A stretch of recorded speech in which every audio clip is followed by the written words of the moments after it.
बहराइच पहुंचा किसान नेता राकेश टिकैत का काफिला। श्रीवस्ती जाने के दौरान किसान यूनियन ने किया स्वागत। महापंचायत में शामिल होने श्रीवस्ती जा रहे थे राकेश टिकैत। कलेक्ट्रेट स्थित धरना स्थल के बाहर किया गया स्वागत। मीडिया से मुखातिब होते हुए किसान नेता राकेश टिकैत बिहार चुनाव को लेकर टिकैत ने दिया बयान। बिहार में अगर चुनाव में बेईमानी हुई तो बनेगी पूंजीपतियों की सरकार। चुनाव आयोग की कार्यशैली पर खड़े किए सवाल। ईमानदारी से चुनाव हुआ तो सत्ता चली जाएगी। तालिबानियों की एंट्री पर जताई सहमति। मायावती की लखनऊ रैली को लेकर दिया बयान। मायावती विपक्ष में रहकर विपक्ष से लड़ रही है राकेश टिकैत। आजम खान को भ्रष्टाचार में नहीं फंसा पाए तो मुर्गी चोरी में फंसा दिया। होने वाले हैं, इलेक्शन कमीशन ने आदेश जारी कर दिया है। क्या लगता है कि वहां पर इस बार किसकी सरकार बनेगी, क्योंकि आप पूरे भारत में घूमते हैं, पूरा वे बेईमान ना करेंगे। बेईमान ना होगा तो सरकार बेईमानों की बनेगी, पूंजीपतियों की जी, और ईमानदारी से हो जाएगा तो ये चले जाएंगे। तो क्या लगता है वहाँ गठबंधन को तो लड़ाएंगे आपस में। अच्छा, जिनका गठबंधन होना था उन्हें तो राइड करवाओगे ना। जैसे लखनऊ में मायावती जी रैली करेगी, है विपक्ष में, और लड़ाई विपक्ष से ही कर रही है, उनसे कर रही है जिनकी सरकार है। जी जी जी तो भाई राड बिराड ये घर में भी राड करवावे, हमारे संगठन में भी करवावे, कई संगठन बनवा दिए। ये तो राड वीर है।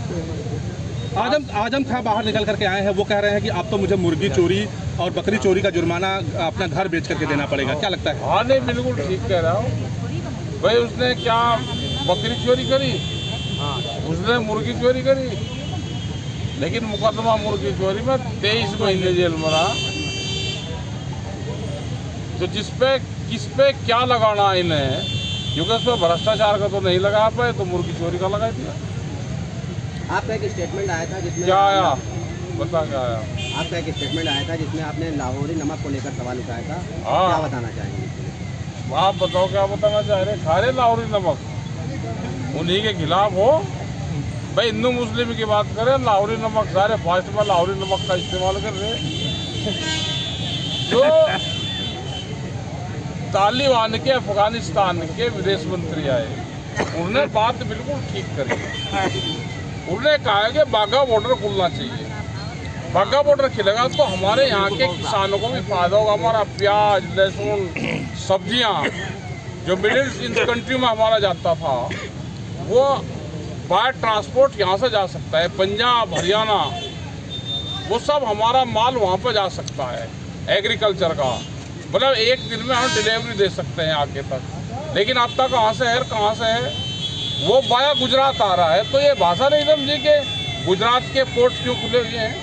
वो वहाँ से कराची ऊपर से वहाँ जाएगा तो व्यापार क्या वहाँ के गुजरात के लोग करेंगे? जब ये यहाँ के फक्कड़ खां सब लोग हैं। यहाँ के क्यों बंदी कर दी भाई? हमारा नेपाल नज़दीक है, क्यों यहाँ का सामान रोक दिया था? क्या विदेश नीति हमारी ठीक नहीं है? हमें पड़ोसियों से संबंध ठीक रखने चाहिए। हम नेपाल जैसे उससे हमको अपने संबंध बढ़िया रखने चाहिए। ये हमारा मित्र देश है।